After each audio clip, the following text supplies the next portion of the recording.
राम। अब मैं कहूँ सुनो बैरागी,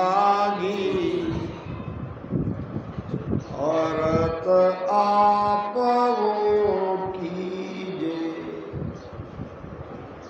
के सुख राम कवल है गीता, समझ जवाब दीजे। बैरागी का सम्मान है। सदगुरु सुखराम जी महाराज बैरागी को प्रश्न करते हैं और विषय है कमलों के बारे में।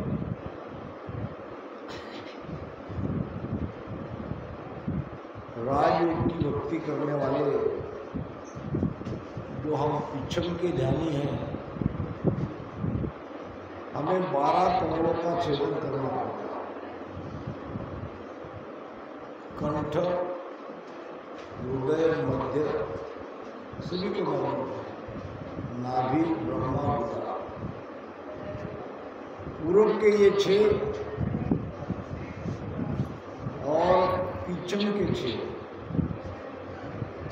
पूर्व दिशा कमल खट बिंदे, 6 पीछम के खोले।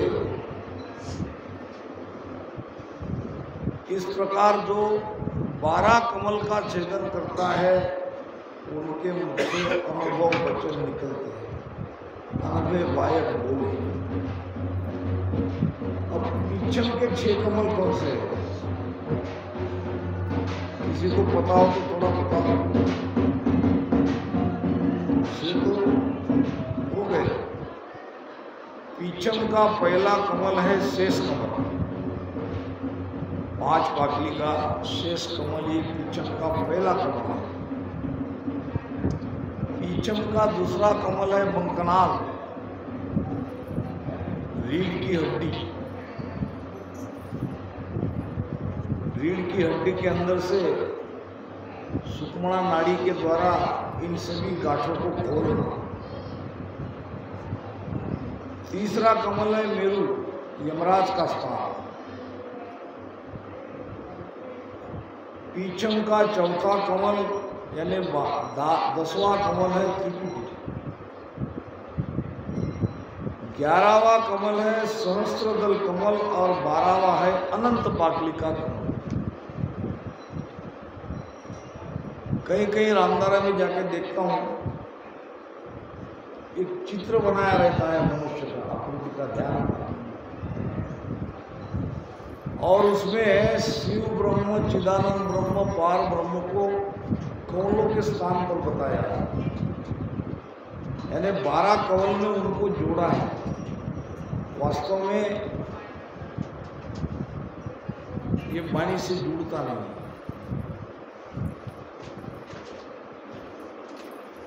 12 कमल ये है जो अभी आपको बताया। अब ये महाराज बैरागी पूछ रहे हैं कि कहो सब कमल और पाक सब वर्ण। अब कमल का तो वर्णन हो गया, अब पाकली क्या है? हम कह देते कंठ स्थान में 4 पाकली, हृदय में 8, मध्य कमल में 16, नाभि में 32, नीचे 67, और फिर आती है 5 पाकली, फिर 108 पाकली का एक बंकनाल का कमल। मेरु में पाकली नहीं है, त्रिकुटी में 2 पाकली है, आगे ब्रह्मांड कमल में 1000 पाकली है, और उसके बाद अनंत पाकली है। तो अब पाकली क्या है, ये हमें आप सबको समझाना और समझना है। क्योंकि कमल कोई वास्तविक, यहाँ कोई कमल का फूल नहीं है कंठ में या हृदय मध्य में। फिर कमल क्या है? कमल समझ में आ जाएगा तो पाकली समझ में आ जाएगी। कमल यानी ऐसे शरीर में वो स्थान जहाँ पे हमारी चेतन शक्ति इकट्ठा है। कमल यानी क्या? शरीर में ऐसे स्थान जहाँ हमारी आत्मिक शक्ति जमा है। कंठ में, कंठ कमल में ये आत्मिक शक्ति जमा है, तो यहाँ है 4 पाकली, यानी 4 प्रकार की कठिनाई। पाकली यानी क्या साहब? वो कठिनाई। ये आपको कहीं भी किसी ने कहा नहीं होगा, न कहीं लिखा है। लिखा रहता तो कहते हम तो 4 नाड़ी है ना। 4 पाकली यानी 4 प्रकार की कठिनाई। डबल से बनती है। देखो बताता हूँ, नाड़ी नहीं है वो 4 नाड़ी का संबंध नहीं है। ये कमल की और एक बात विशेषता बताओ। ये जो सामने के कमल है, या तो यहाँ जगह ऊपर आई है या नीचे दशी है। ये ऊपर आई है कि नहीं? हृदय स्थान में नीचे है, नाभि में नीचे है, ब्रह्मा स्थान में ऊपर आई है, गुदा स्थान में नीचे है। देख लो, क्योंकि शरीर के ये ऐसे स्थान हैं जहाँ हमारी चेतन शक्ति, आत्मिक शक्ति या प्राण शक्ति वहाँ कैद है, जमा है। इसका उपयोग हम नहीं ले रहे। अब जब सांसों सांस में राम राम करते हैं और वहाँ सुर्ती लगाते हैं, जब प्रेम आ जाता है, सदगुरु महाराज की कृपा हो जाती है, तो वो कंठ कमल खुल जाता है। अब कंठ कमल खुल गया, 4 पाकली क्या है? तो 4 प्रकार की कठिनाई। कमल क्या है? तो वहाँ जमा हुई आत्मिक शक्ति। महाराज फरमाते हैं, 4 पाखरो कमल कंठा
का कमल कंठ में है। यहाँ पे जीवात्मा युक्ति से बैठी है। कैसे बैठी है? युक्ति से बैठ के कर क्या रही है?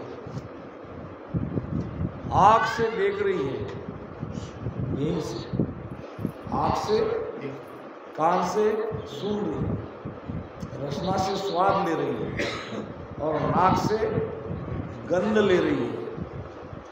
यही है 4 प्रकार। और ये 4 प्रकार की कठिनाई है। जीव ये 4 विषयों का स्वाद 4 प्रकार की इंद्रिया से यहाँ लेता है। 4 स्वाद और उसे उस स्वाद से भोजन में लगाना बड़ा कठिन है। कई दिनों तक कंठस्थान जागृत होता है। ये बात अलग है कि हम जल्दी जल्दी आगे चले जाते हैं और ऐसे जाना नहीं चाहिए। महाराज ने सुकुलाल ग्रंथ में इसका रंग बताया, कलर बताया कि नहीं। ताका वरण पेड़ है नीला, तो ये रंग है 5 तत्वों के 5।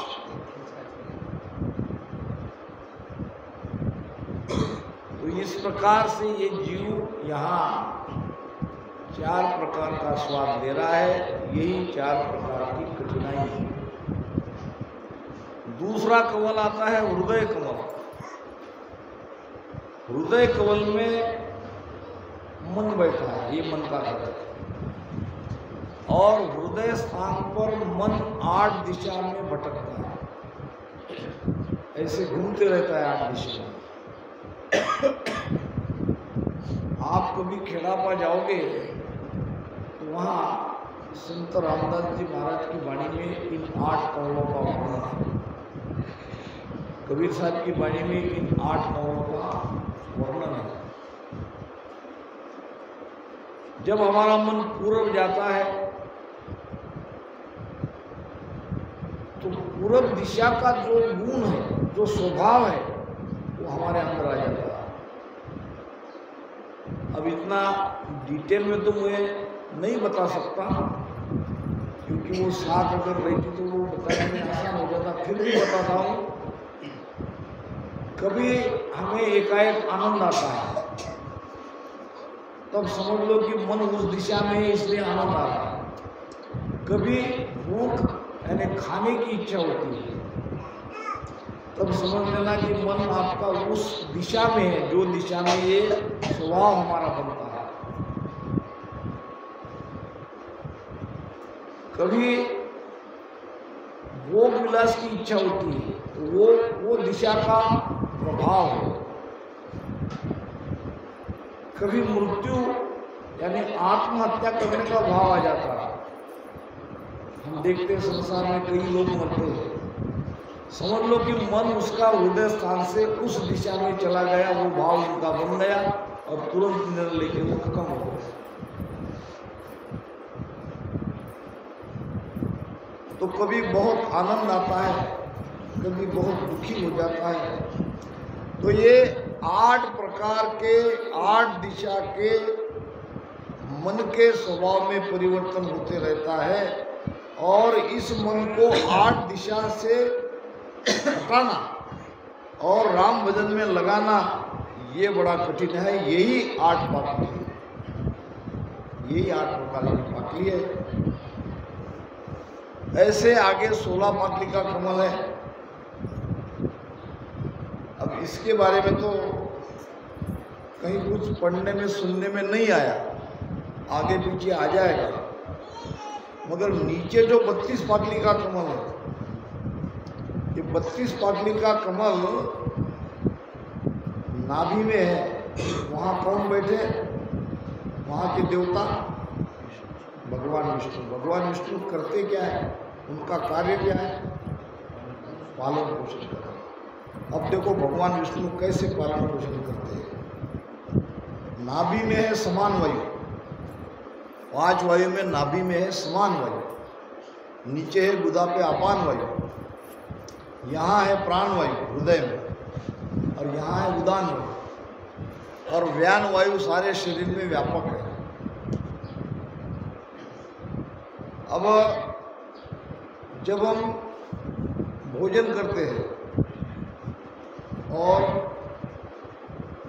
मुख के द्वारा वो भोजन जाता है नाभि में, और नाभि में समान वायु, सारी नाड़ियाँ नाभि में जुड़ी हुई है, मिली हुई है मन से।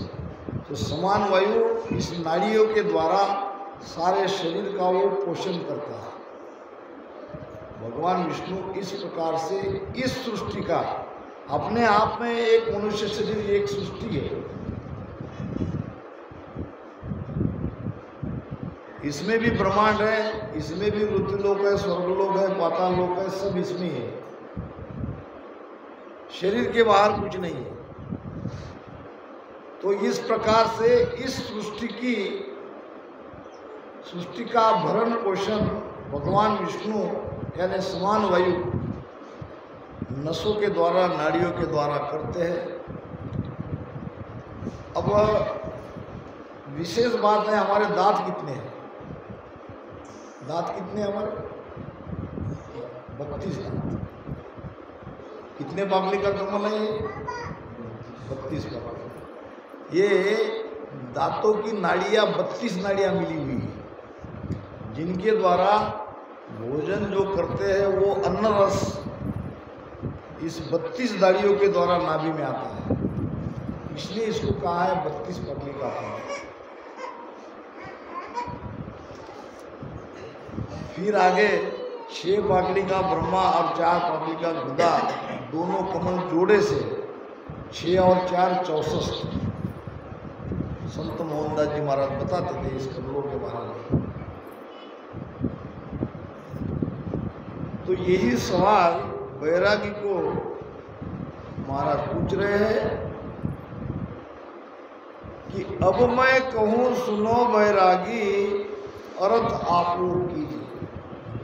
मैं आपको जो पूछ रहा हूँ उसका आप अर्थ करो। कै सुखराम कमल है केता, कितने कमल है शरीर में, और समझ जवाब वो दीजिए। शरीर स्थित कितने कमल है, इसका जवाब आप मुझे सोच कर समझ कर दो। कहो सब कमल पाक सब वर्णो, धाम बताओ सारा, के सुख राम नहीं तो स्वामी, छोड़ो भेष तुम्हारा।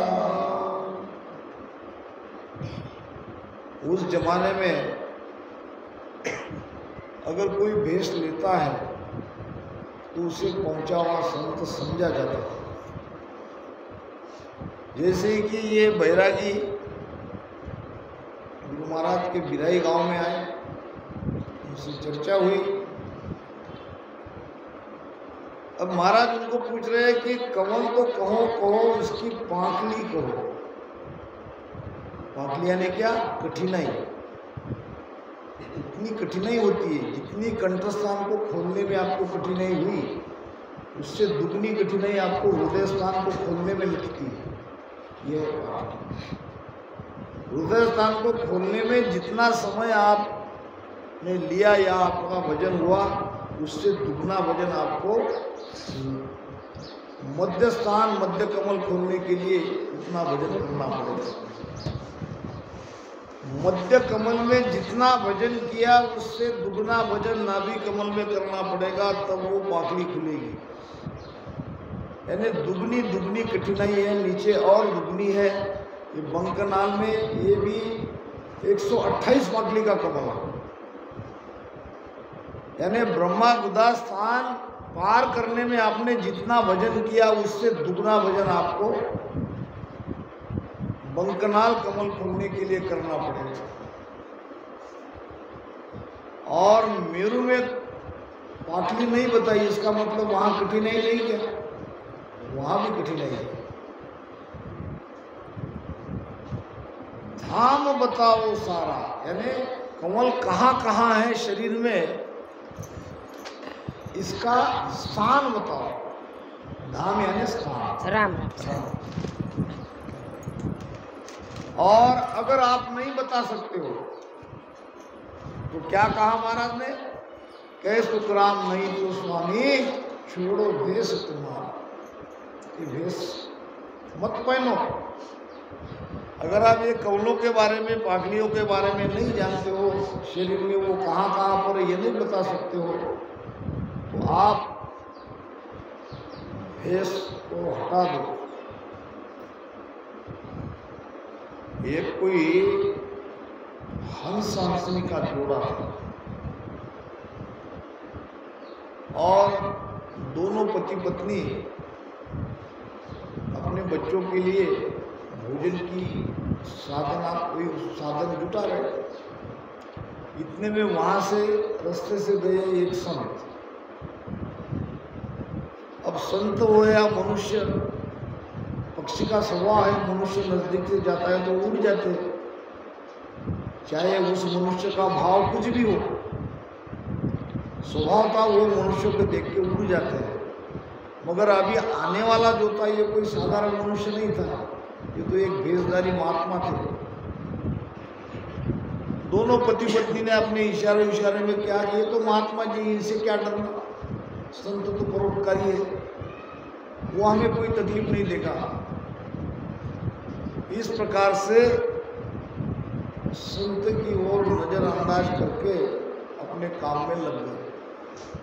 अब उसी समय हुआ क्या, संत के पास जो लाठी थी, उस लाठी से उसने हंस को मारा और हंस मर गया। अब हंसनी रोने लगी। फिर उसने सोचा कि रोने जिंदगी भर तो अब तो रोना ही है, पति चले गए, राम राम साहब, मगर इसको सजा मिलनी चाहिए, इसको सजा मिलनी चाहिए। गई भागते भागते राजा के पास, और हंसनी अपने आवाज में कुछ कह रही थी। राजा का दरबार भरा था और दरबार में यह हंसनी व्यत्यय ला रही थी। राजा न्यायी थे, ज्ञानी थे। राजा ने दरबारी में से एक कोई वहां था जिसको पक्षी की भाषा समझती थी, उसको बुलाया राजा ने। ये हंसनी क्या कह रही है, जरा थोड़ा सुनो और मुझे बताओ।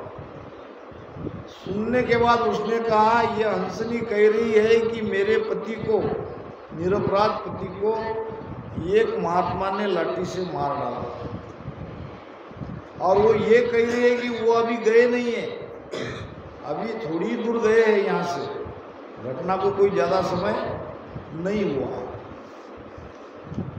ये बात राजा को बता दी। अच्छा, राजा ने कहा ये तो न्याय मांगने हैं, चलो ठीक है। सिपाही को भेजा, वो साधु को पकड़ के लाया, दरबार में हाजिर किया। फिर राजा ने उस पक्षी की भाषा जानने वाले को कहा, अब तुम हंसनी को पूछो कि इस साधु को क्या सजा दे, साधु को क्या सजा दी जाए। हंसनी ने कहा कि आपके नगर में बिना पहुंचे हुए या बिना स्थिति हुए कोई भेष नहीं पहने। अगर उसके अंदर कोई स्थिति नहीं है, ध्यान की कोई अनुभूति नहीं है, ऐसे भी लोग भेषधारी बनते हैं। हमने बहुत धोखा खाया भेष पर विश्वास करके। हम दोनों जानते थे, हम तो मनुष्य की थोड़ी सी आहट भी आ गई तो उड़ जाते हैं, हमारे पास पंख है, मगर हमने विश्वास कर लिया ये तो संत महात्मा है, ये हमें कोई तकलीफ नहीं देगा। ये विश्वास ही आज मेरे पति की जान चली गई, तो दोबारा तो जान उसकी आएगी नहीं, मगर मेरे जैसा हाल और किसी पक्षी का ना हो, ऐसे नगर में आप ऐसी व्यवस्था करो कि कोई बिना मतलब के भेष ना पहने, साधु ना बने। अगर उसकी स्थिति वैसी है तो वो साधु बने, अगर स्थिति वाले साधु हैं तो वो तो परोपकारी है। साध बड़ा परमार्थी इन सम औरण को। तो सदगुरु सुखराम जी महाराज इस बैरागी को, जो कि भेषधारी था, उसे कह रहे हैं, अगर तुम कवलों का, पागली का, स्थान का वर्णन नहीं कर सकते तो भेष मत पहने। भेषधारी बनके तुम क्या करोगे अगर तुम्हारे पास ये ज्ञान नहीं है। आगे पूर्ण बात सुन पहुँचे, कहा किया हर रीजे, के सुख राम सुनो बैरागी, जवाब वेद वो दीजे।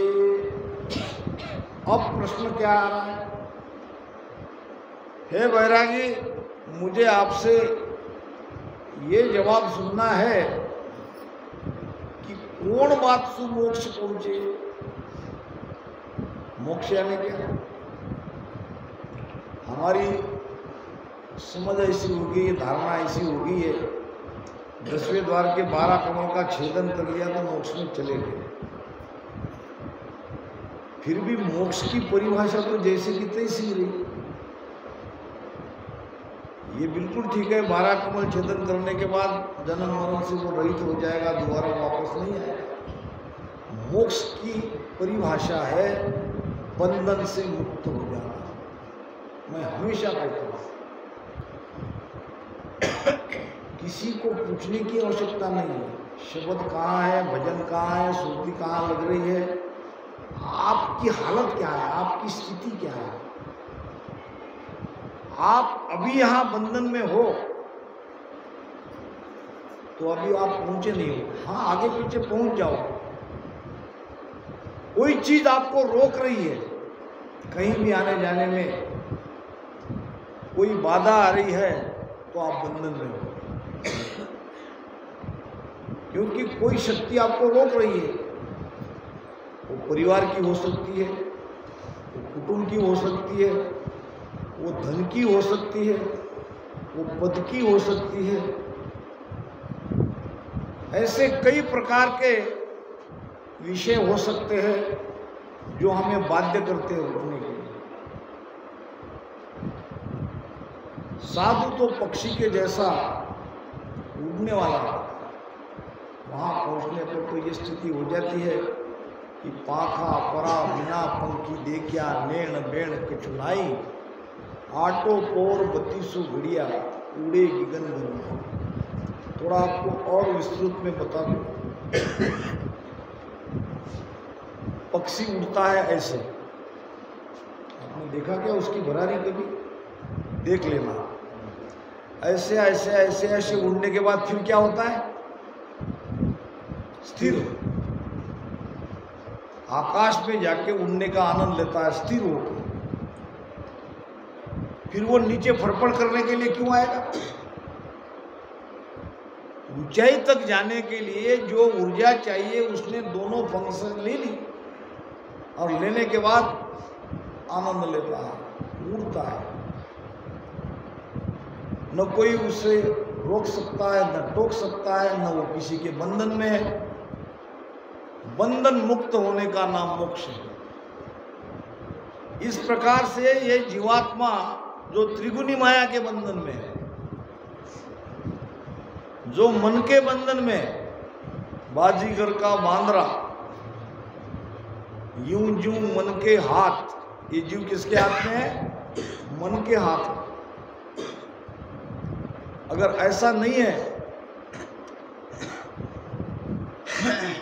तो अब थोड़ी देर में सत्संग और उत्सव आरती हो जाएगी, फिर यहाँ रुकेंगे क्या? नहीं रुकेंगे। कहाँ जाओगे? अपने अपने घर। अपने अपने घर ही क्यों जाएंगे? ये उनके घर, वो उनके घर क्यों नहीं जा रहा? सब अपने अपने घर से बंधे हैं। हमारा अखंड ध्यान घर में लगा है। ध्यान आने हमारी सुरती घर परिवार में है, इसको हम मानना ही पड़ेगा। मैं आपके लिए नहीं, मेरे लिए भी कर रहा हूँ, सबके लिए कर रहा हूँ, क्योंकि हमारा बंधन जबरदस्त है। बाजीगर का बांदरा यूं यूं मन के हाथ, नाना नाच नचाए के राखे अपने। अब इसमें परिवर्तन क्या हो गया?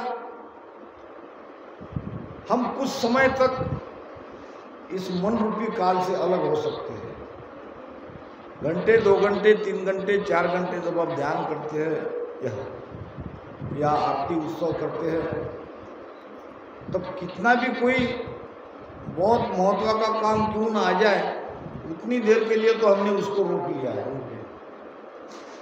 और यही अगर अखंड हो जाती है तो ये है अखंड ध्यान। आप परम अखंड में